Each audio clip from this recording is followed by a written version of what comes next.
Hey, How are you? I'm good. How you All right. doing? So far, so good. I'm moving, but I'll be parked up in like 3 minutes, so I think we're good. Sure. Can you see me okay? Yep, all good. Kind of. Okay. So, how's things in the state of your So, world? insanely busy. Yeah. Um, we've been feeding like I don't know 200 people per day. Wow. Uh, People are coming back outside. They're not strictly adhering to the quarantine, but it's how do you say it? They're coming back outside, but it's still not what it was before. There's Mm. still a lot of people who are quarantining, who are staying home. Hospitals, from what it looks like, it's not that crazy. Uh, a few weeks ago, when it really started, like it was a ghost town out here. Mm. Like you were literally the only car on the road with like a bunch of ambulances and things like that. So it was really interesting. Weird. So weird, I imagine. And how are you Yeah. feeling? You're like fearless. So it would Nah, seem. I fear God, but not too much else. I feel I feel like I just like working. You know what I mean? I like working Clearly, yeah, and clearly. helping people. Yeah. So I'm in the car with my sister Chivona Newsome, who's Hey. running for Congress, and our director of operations, Linda. And Hello. we had to ride out.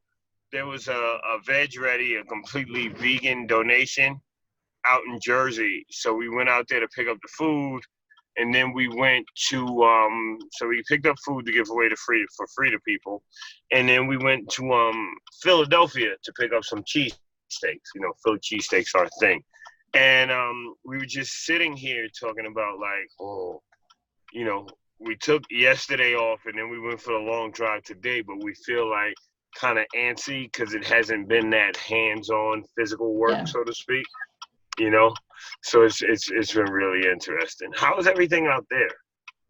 It's kind of mixed depending on where you are in the country. Some people are almost kind of like back to normal. Some people are really anxious. Some people are kind of like pretending it's not happening. It's really, really mixed.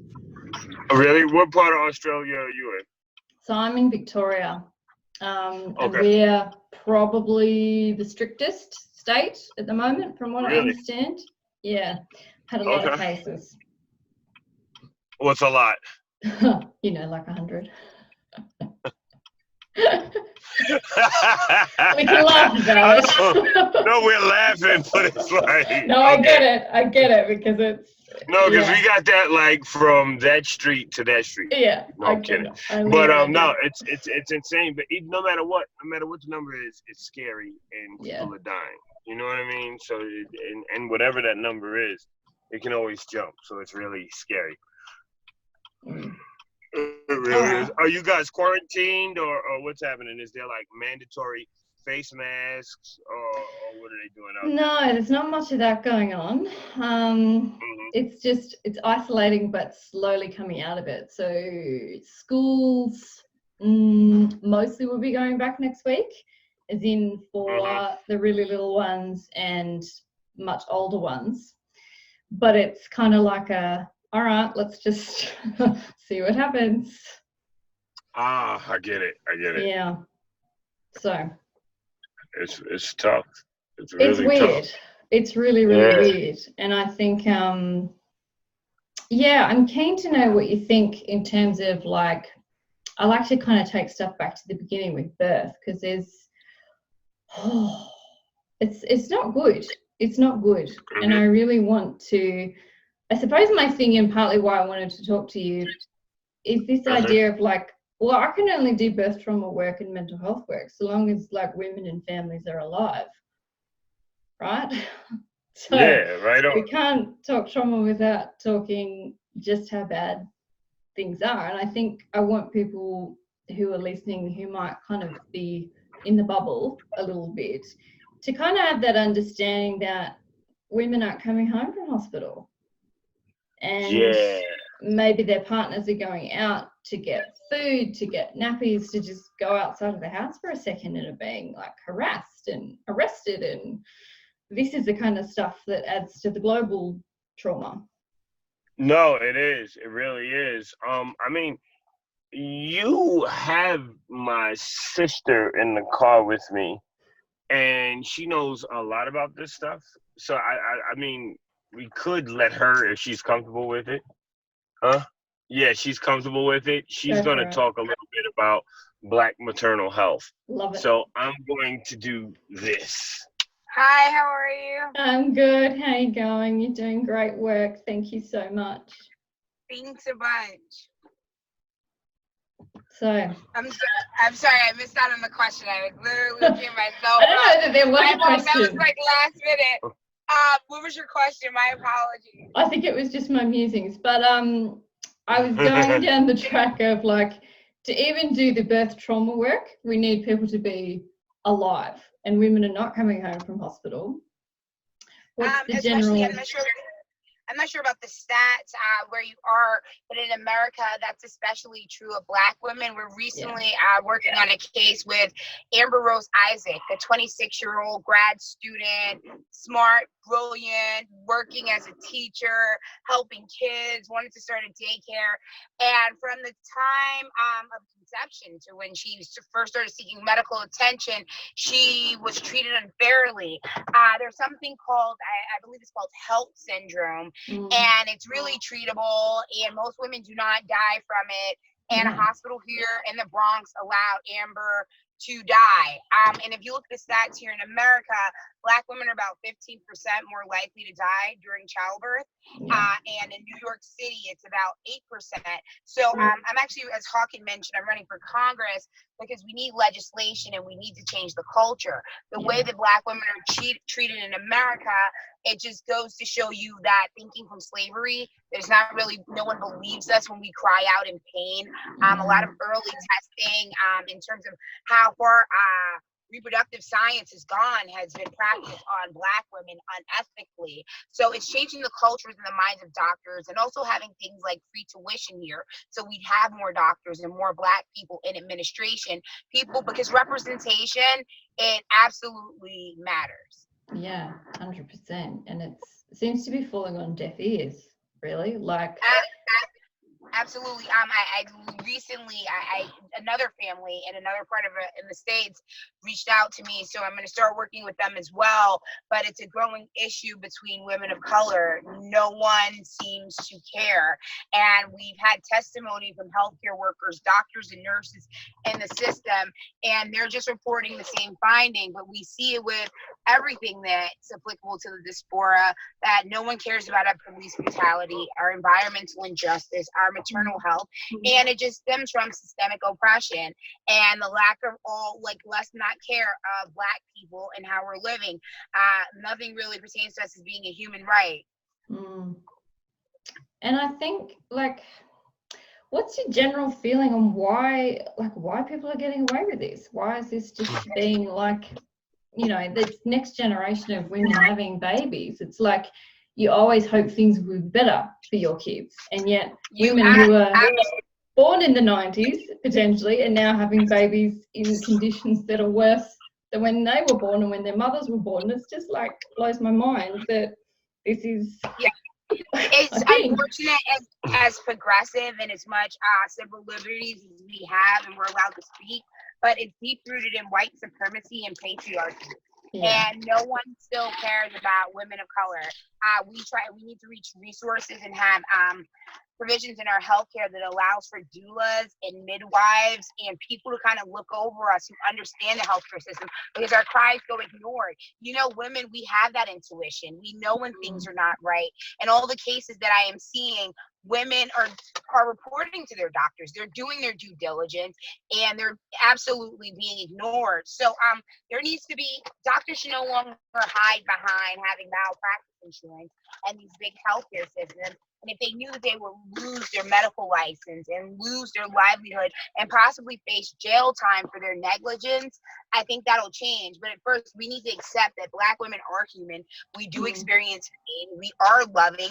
And I think once the world changes the way they see us, our care in the medical system would also change. How long do you think it's going to take? Well, hopefully I'll be in office, and God willing, I'll be in office in January 2021. I'll be getting sworn in, and it's an important piece of legislation to have. New York State has formed all these task force, and they're acknowledging the problem, but there's actually been no implementation. And for anything to change for a marginalized or underrepresented group, we absolutely need legislation. And for that to happen, we need people who look like us and understand our struggles in office. As of right now, the district I'm running in the Bronx, which is the nation's poorest congressional district, so everything including COVID, we're currently the epicenter, hits us the worst. We've never had a Black woman hold a seat in Congress. So right now in the Bronx and Manhattan, which everyone knows, we have no Black people in Congress. So how could our voices of these women who are left out in the cold, and there's this absolute war on the poor, how can anything change for them if they have no one with real power to bring them real justice? It's such a lot, isn't it? Like, to get up every day and keep doing this. Like, you guys must just be beyond exhausted. Like, it's a new type of exhaustion. I like to think I'm a superhero, but I think you are. I think you are. Otherwise, but if we don't stand up, who will? We have to stand at the vanguard. We can't allow any injustices to happen or to take place. So someone has to sacrifice. So if that means that I take no vacations, I get no sleep, but I know that I'm changing the lives of future generations, it's worth it. I'll sleep one day. I'll be on a sandy beach one day. But until then, and like I have to prepare the way for the next generation. I have to. It's my duty. That's beautiful. And you guys are doing so much with food as well, from another perspective that I know is often brought up. They're like, oh, hypertension, as if it's just something like, oh, well, that's your fault, hands off, whatever. So it's like, okay, food access and food privilege and all those things that have been ignored for such food injustice and food deserts. And it's, if you look in areas where there are poor people, we don't have access to quality food. It's not easily accessible. And then if you think about median incomes and what people can actually afford, if you're working with a smaller budget, unfortunately less healthy foods are easier to purchase and easier to come by than your high quality organic produce.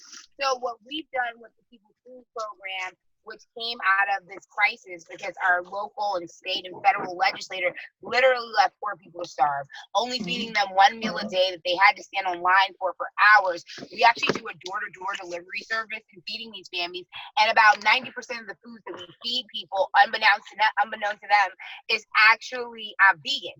So we're trying to feed people healthy food because in the Bronx, which I can speak from because where I was born and raised, we actually have something called Legionnaires, which is in the water and it's pretty treatable, pretty curable. But so many people died from it because that hypertension you were talking about, respiratory problems. We have 8 times the nation's asthma rate here.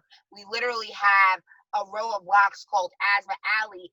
They were unable to fight Legionnaire's disease because of all the pre-existing conditions. So when coronavirus came around, unfortunately my community members have not stood a chance.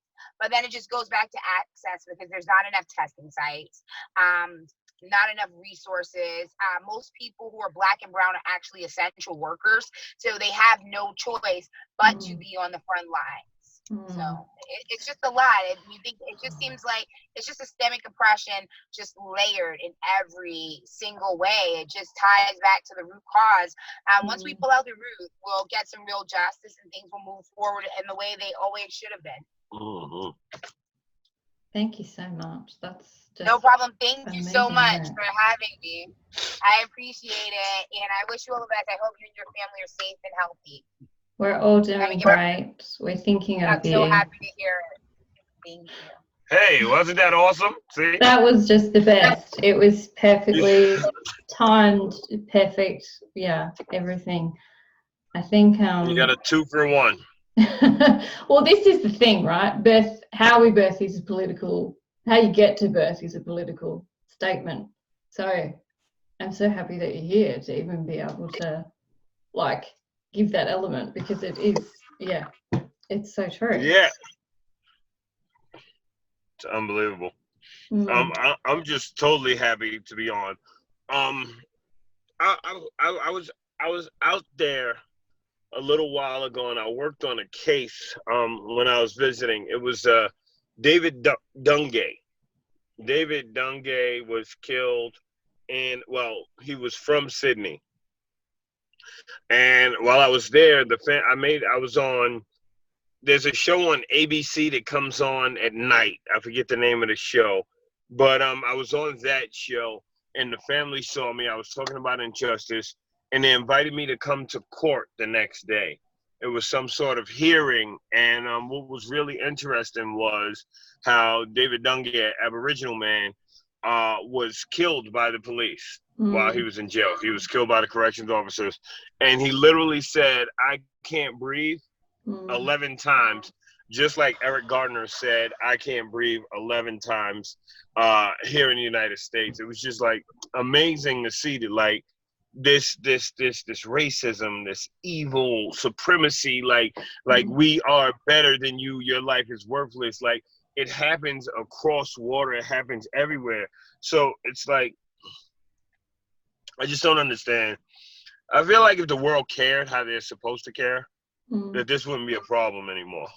You know, like when people get upset about things, they fight to change them. And I think people are just happy with the status quo, which is, you know, black folk are second-class citizens who don't deserve a right to life or to a life unencumbered by oppression. Just random thoughts. I think they're not random. I think they're perfectly targeted, sensible. Like it has to be that, because what's the alternative? Like there isn't really an alternative. As much as you can go into layers of, oh well, you know, these things happen. I'm a big fan of when people do when it comes to births, talking about, oh, but that happens like over there, like to those people in like those third world countries. Like, no, it's here. Right, it's totally here in front of you. You're just sitting on your couch and you can't see it. Like, absolutely. Like a black woman in New York City is 12 times more likely to die giving birth than a white woman. Unbelievable. Yeah. Absolutely unbelievable. It's not even like there's nothing you can say as an excuse or as a reason or as anything. It's like astronomically too high. Way too high. If that was happening in a different suburb, I imagine, you know, not even that far away, people would be up in arms, and they're not. No, if the numbers were inversed, if it was flipped, the entire country would be up in arms. What's the sister's name, Bonnie? Breonna Taylor. This happened about 2 months ago. It was a woman named Breonna Taylor. She was in her home with her boyfriend, and the police came and broke in the door. They have these things called no-knock warrants, which means that the police could just come into your house because it's important to the investigation that they catch you by surprise. So when they broke into this man's house, he pulled out a gun and started shooting at them. He hit 2 of them, and they didn't identify themselves, and they actually shot his girlfriend and killed her and murdered her. It turned out that the police already had the man they were looking for in custody. They already had him. And they also had the wrong house. So Breonna Taylor died because of like 2 horrible mistakes by the police, and her husband is being charged with attempted murder for defending his house. And what's amazing is, you know how America is like super pro-gun, right? All of the people who so it seems. Yeah. All of the people who are super gun nuts and super like pro-gun are not defending this man. But if she were a white woman and he were Mm. white, this would be a national story. One, the guy would be looked at as a hero, Yeah. Yeah. right? And his wife would be looked at as an innocent victim. Mm. But this is what we face every day, you know? Yeah. Yeah, I know you talk about trauma. This is what we faced. We face every single day, and it's like, you know, you have a choice. Either you're going to sit in your house and criticize people who do the work, you know, or you're going to get involved. You know, I get a lot of people, okay, I'm totally on your couch getting a therapy session. Do it. No, we get like Chivona can say the same. Like, you get so many people who call you and tell you how you should be doing things, but they're not doing them. They're sitting back at home judging. You know, we were giving out food, and this woman came up to us and approached us and was like, well, you took up for these people who were selling masks outside, and you argue with the cops on their behalf and blah, blah, blah, blah, blah, blah, blah, blah, blah. My sister stopped her and was like, well, you realize that same officer brutalized people last summer. And the summer before that, he pointed a taser at a man who was holding his infant daughter. It's his baby, right? And the woman had no idea of this. So it's just like, oh my God. It's like you're literally just fighting for every breath. Like every breath is a struggle because there's so many different battles, you know, to be fought. There's just so much, and there's so much work to do. And what's crazy is what we were discussing is we actually get uncomfortable when we don't have something that's immediate and something that's pressing. Relaxing. Silence is deadly, imagine.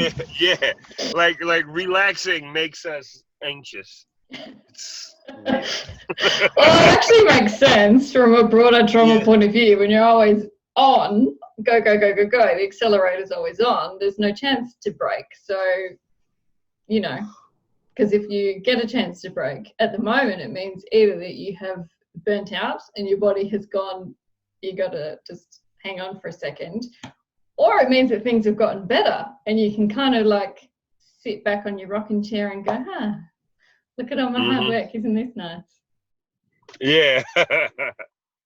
One day.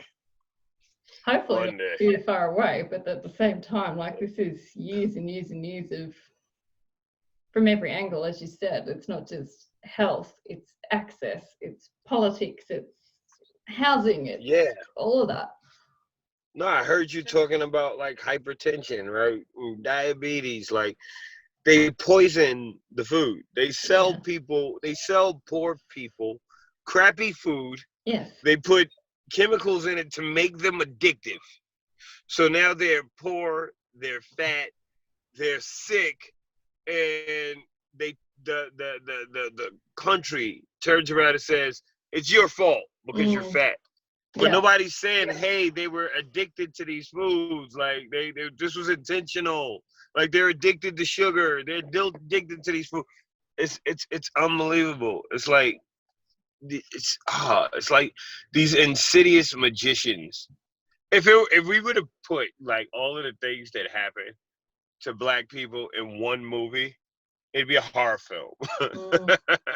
You know, and I think the only way the world would get it is if it were happening to white people, right? If just like there was like this flipped world where in this movie, and what the hell am I talking about? If there was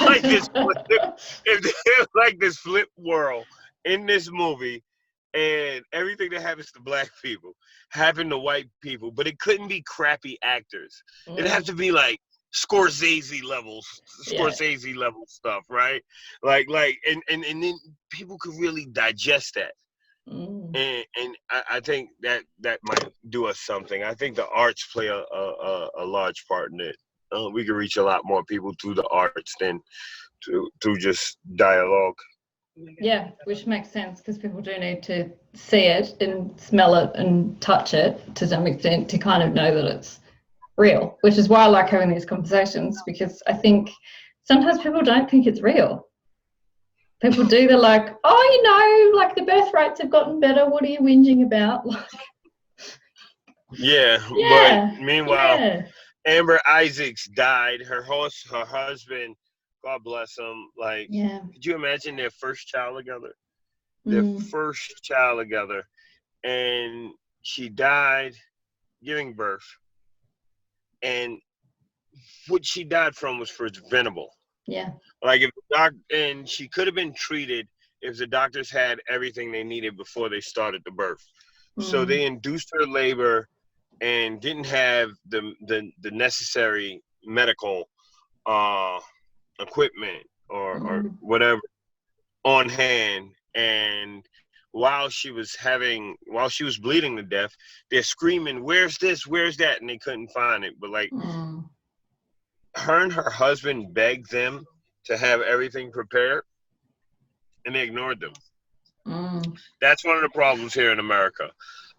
Doctors don't listen to black people. That's what Chivona was saying. Doctors don't listen to black people. They think they know your body better than you. They don't think that your complaints are valid. And they also have this belief that black women can tolerate more pain than white women. So they don't give black people drugs when they need them. It's a very sick country. Very sick country. It's very convenient too, as you were alluding to before, that this is what the history of gynecology and obstetrics is based on. And to sort of admit that you are actually causing harm to people and actually causing them pain for years and years and years and years and years, it's just easier to go, oh well, it's a thing. Like, everything's become a thing. And like, it's not a thing. Like, it's not a thing. It's not. Really isn't. There's a statue of a doctor in Manhattan. By it's Central still Park. Up? Yeah. Hasn't been torn down. Yeah, you know exactly what I'm talking about. I know it. Yeah. I feel sick in my stomach every time someone mentions it. I'm like, oh, yeah. But it's still up. Yeah. America just doesn't care. Like, these statues, these monuments to people who hurt black people are everywhere, like, slavery was abolished, at least formally, and it was supposed to be a bad practice, but there's all these reminders to us that we were in chains. You don't see that. Like you don't see statues of Adolf Hitler in New York. There's no Hitler Park. There's no Hitler River. But we have yeah. Oh my God. But that's the power of community. When your community is strong, then you can fight back. Absolutely. Absolutely. I saw something else on it. Yeah. Well, shall I let you get back to fighting? Or are you going to rest? Thank you. Thank you. I'm going to eat a little bit more. That's a good idea. Unload the truck, because while you were talking to Chivona, I was eating a little bit over here. But thank you so much for having me. It's a great show. Thank you. Thank you for saying yes. I know you are a busy, exhausted family, and thank you so much. Thank you. Thank you. And you, God bless you. Oceans away. Right on. We'll be back, but only in the summer. Right? Yeah, it's pretty cold. Yeah, I heard. All right, bye. Thanks, mate.